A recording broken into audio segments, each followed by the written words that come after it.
I'm Jenny Thain, part of the primary markets team at the London Stock Exchange. I'm here today as part of our Be Inspired series in the beautiful Cotswolds with Brusk Korkmaz, CEO and founder of Hercules Site Services PLC. Brusk, thank you so much for having us today. Let's start from the very beginning. You founded the business in 2008. You came to market earlier this year with a market cap of nearly 30 million. Where did it all begin? Working as a civil engineer, I spotted a gap in the market for a forward-thinking labor supply company operating in the infrastructure sector. All the companies I came across in the past were offering nothing different, set in their ways and very old-fashioned. So I thought it was time for a positive change. I started the business in the family spare bedroom by borrowing £10,000 from my parents. My son was born, and then I ended up moving to our garage as he was getting too loud. Then we moved into our shared offices, and we ended up purchasing our land and building our own offices where we are currently working at the moment. Since then, 14 years later, we have got our labor supply division, our suction excavator division, civil engineering division, and our Hercules digital division with over 600 people working with us. So we are really proud. Fantastic. And from those days of being in the garage, being in the spare bedroom, was an IPO always the end goal? IPO wasn't definitely the part of the plan. And if you asked me this question 14 years ago, I would have probably laughed at it. We believe as a fast-growing company floating on the AIM market should take us to the next level of growth. We've got really ambitious and bold plans to push us further to be the go-to company in the labor supply sector. We've got multiple cross-selling opportunities with our additional construction services. This should bring extra revenue generation. So very exciting times ahead of us. Fantastic. How was the process, trying to run an IPO as well as actually keep the business going?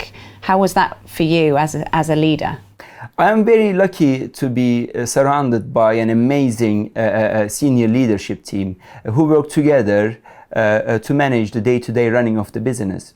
I worked in the process with our CFO, our board of directors, and our advisors who have got amazing experience in the previous successful IPOs. It was a hard work to start with. It was a bit of a juggling sort of process for us, but everyone has been fantastic. We all work together. For me, the main two key points were teamwork and strong communication. After working through this 1.5 year period, we made it in the end to the IPO. So it was definitely worth it. Absolutely. And you guys seem to be doing a great job. It feels like here in the office there's a fantastic culture, which hopefully the IPO has just supported. It's early days, but what's life like as a public company? And is there anything that keeps you up at night? First and foremost, away from the aim, the main thing which keeps me up at night is ensuring that our workforce gets home safe and well every day back to their families. This is the most important thing.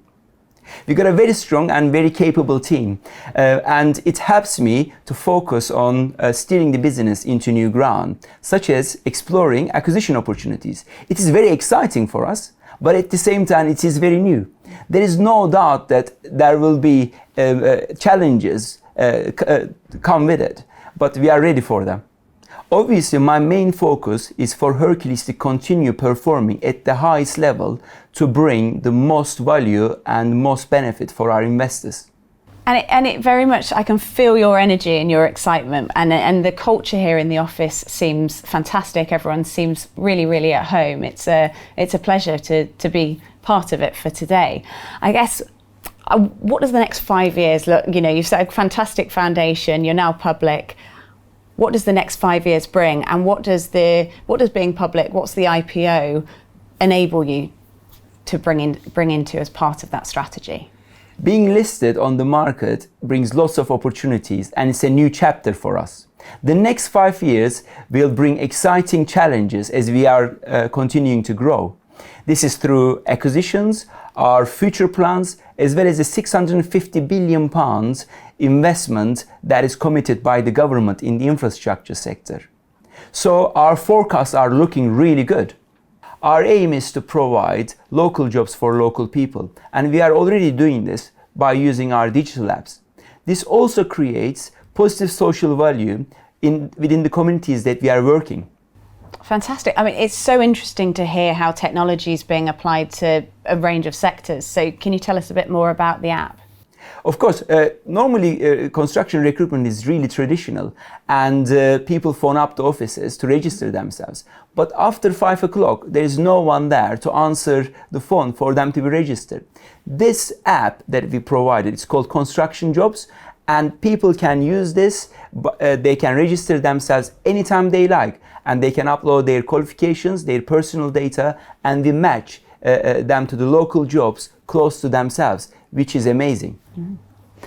And it sounds like that really helps you to stand out as well with your competitors. Of course, it is very unique, and there isn't anything like this done as well. And the second app that we developed, our HR onboarding app, which completes the process of workers getting to jobs. And of course, there's a very well publicised skills shortage in the UK at the moment. Is that providing you challenges? How are you tackling that? There is a massive challenge in the UK with regards to the skill shortage, but we've got very exciting plans, growth plans with regards to investing our training center, so we can upskill and cross-skill our own workforce internally. And we also would like to monetize this opportunity as well. This will all obviously help to tackle the well-publicized skill shortage in the UK. Right, so you're clearly investing in people, and that's fantastic to hear about the training. What about other things that you were able to invest in and grow as a result of the IPO?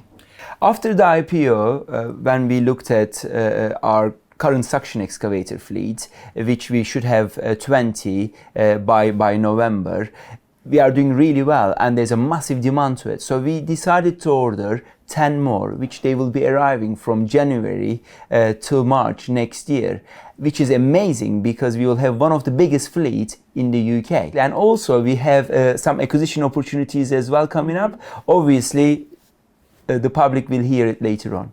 Brilliant. Okay. And don't think we can't talk about ESG. It's becoming more and more of a focus, whether you be public or private.